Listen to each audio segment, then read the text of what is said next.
Hi, be! Hi, guys! Kararating ko lang galing sa work today. So, be, may kwento ako sa iyo. Sa inyo lahat. Ha? High blood na naman ako. Wisit ka. Hayop ka talaga, ha? Feeling mayaman ka talaga, be, ha? Kung ayaw mo masagi yung katawan mo, ha?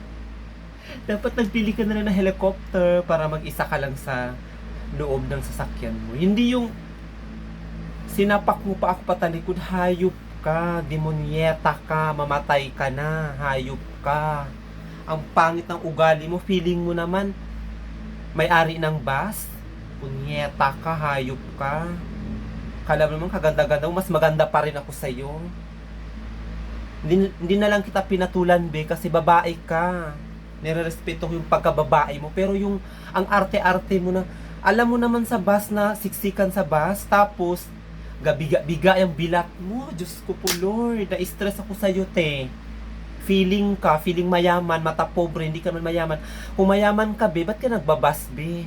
Ha, sa public transport ka, dapat mayroon kang kotse, yung mga mamahaling kotse na worth of 15 million, 25 million, dapat doon ka. Kasi yung style mo kasi kanina, parang may-ari ka ng bus, ah. Ang kapal ng mukha mo, as in, ang kapal ng mukha mo, buwisit ka. Yun lang. Bye!